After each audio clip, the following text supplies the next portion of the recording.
Narito po ang first class na pabahay daw ni Mayor Vico ng Pasig City. Tara, pag-usapan natin.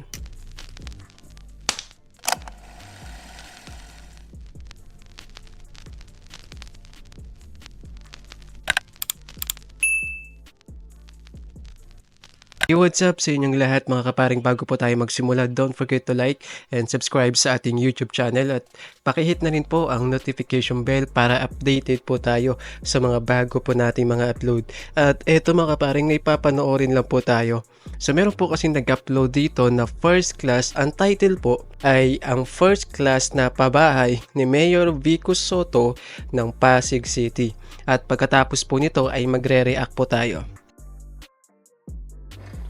Okay, magandang araw po sa inyo mga kababayan ko. Ito po sila Quachero. Ingat po kayo. So dito po naka-live ngayon.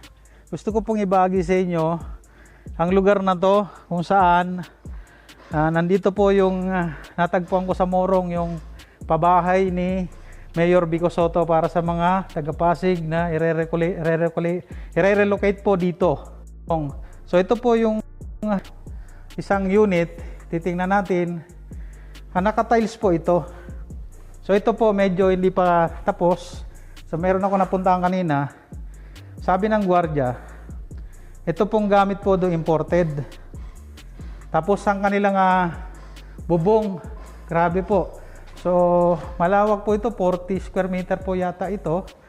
Then ang kanilang pader, grabe po.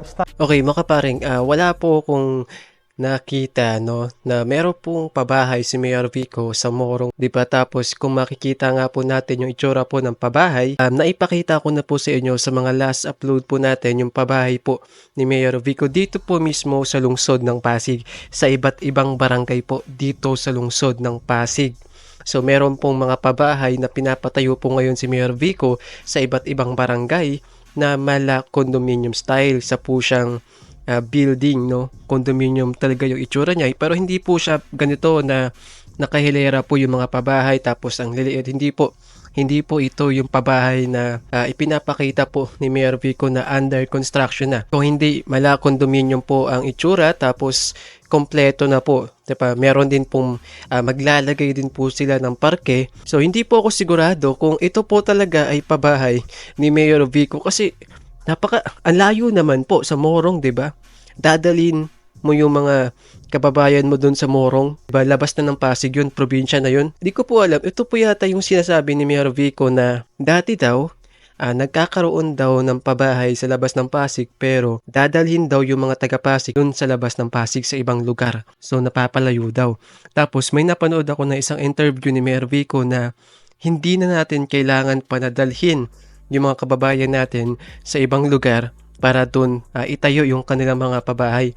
So hindi na raw po kailangan yun, na ewan ko po kung totoo po ito, na yun po yung lumang kalakaran na gusto daw po niyang baguhin. So hindi ko po alam mga kaparing definitely kung ito po talaga ay pabahay ni Mayor Vico kasi naipakita ko naman sa inyo mala condominium style building po, di ba?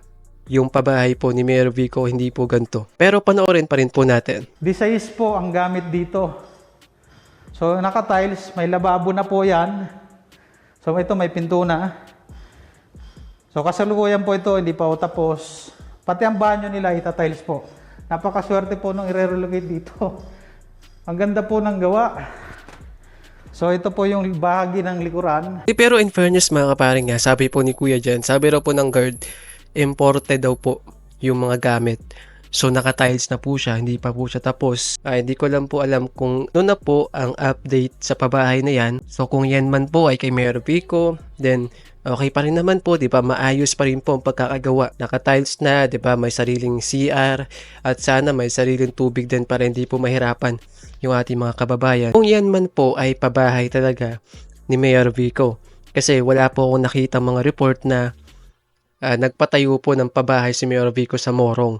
At doon po dadalhin yung mga kababayan po namin, mga Pasigenyo na mga benepisyaro po ng pabahay na iyan. Kasi nga po yung mga report lang po na nakikita natin ay yung pabahay po ni Mayor Vico na mga condominium style sa iba't ibang barangay po sa Pasig, gaya po sa Barangay Santolan, sa Tawiran. So, I don't think so kung ito po ay kanyang pabahay. Kung ito man po ay pabahay ni Mayor Vico o hindi, kudos pa rin po, no? Kung sino man po talaga ang may proyekto nito, kasi maganda po yung pagkakagawa, maayos, 'di ba? Naka-tiles na, may sariling CR, so maayos yung bubong, medyo malawak, tapos meron pang likod kung saan pwedeng magsampay, pwedeng maglaba, 'di ba? Pwede etc. etc. So maayos-ayos po 'to, mga kaparing. Hindi po siya tipid sa materyales, so way to go pa rin po. Kung saan yung palikuran, kunwari maglalaba ka, yan po, ay sarado po itong pinto, di ko po mabuksan. So try natin buksan. Para makita ninyo sa mga taga-Pasig na nabiyayaan. So ito po, ang likuran, malawak po. So ayan, ang dami po, grabe. Ako po ay bilib dito sa gawa ng Mayor ng Pasig, si Mayor Vico Soto. Swerte po nung mabigyan po nito. So kasalukuyan ginagawa po ito. So malapit na rin daw po ito. Kasalukuyan ginagawa yung pagkakabit ng tubig. So naka-breaker. So labas po tayo. Ayan po Ang ganda po ng pasilyo nila. So ito, bandang dulo po ito. Ayan. Ang kalsada, napakalaki po. At ang maganda po dito, malamig po ito sa gabi. Dito sa lugar na to. Ayan.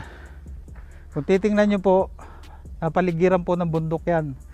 So ikutan po natin itong lugar na to, para makita ninyo kung anong ganda. Okay, so sana po mga kaparing, no, kung sino man po yung makikinabang sa mga pabahay na ito, kasi maganda po siya. Then kung galing nga po kay Mayor Vico, then napakaganda po, no, ng pagkakagawa.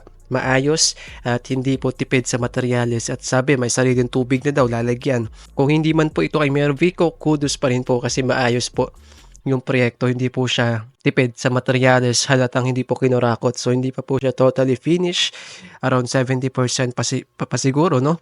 Hindi pa ayos yung kalsada. So sana po mga kaparing, yung mga kababayan po natin na makikinabang po sa mga pabahay na ito, sana matuto po sila ng tamang disiplina, 'di ba? Maging maayos, maging malinis po sa kanilang paligid, yung kanilang tapat, sana mapanatili pong maayos, malinis, kasi eto, sample lang po natin yung pabahay po ni Mayor Isko Moreno sa Baseco. Napakaganda po, no, napakalinis nung ibinigay po yun ni Mayor Vico sa mga benepisyaryo po ng pabahay. Kaso, nawala lang po si Mayor Vico.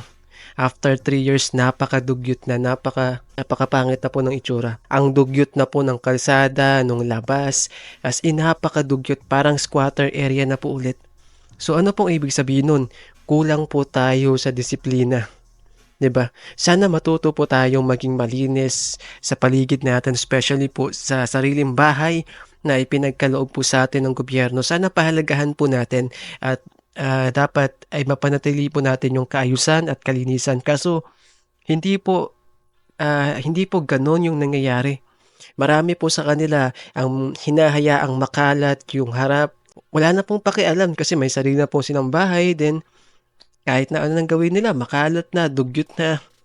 So sana po mga kaparing, maipatupad po ng gobyerno natin, no, na sana sa lahat po na makikinabang o mabibigyan po ng mga sariling pabahay, ay sana po matuto po sila na maging malinis at maayos sa paligid po nila. Panatilihin pong hindi makalat, no? Marami po sa mga kababayan natin ang matitigas po ang ulo. Yung nagpatayo po nito, yung may proyekto nito, kasi ginamit po sa maayos yung tax, yung pondo po ng taong bayan. Kasi 'di ba, makita nyo naman po, maayos, naka-tiles pa, 'di ba, matibay, maayos yung bubong, may sariling tubig, may sariling CR, tapos meron pang likod, 'di ba, etc. So yun lamang po mga kaparing. So kanina pa nga po kasi ako naghahanap sa Google, no, nagre-research ako kung meron po talagang pabahay si Mayor Vico sa Morong. Kaso wala po tayo makitang mga article, mga report na nagsasabing meron pong pabahay si Mayor Vico sa Morong. So yun lamang po mga kaparing, bago tayo magtapos, don't forget to like and subscribe. Bye!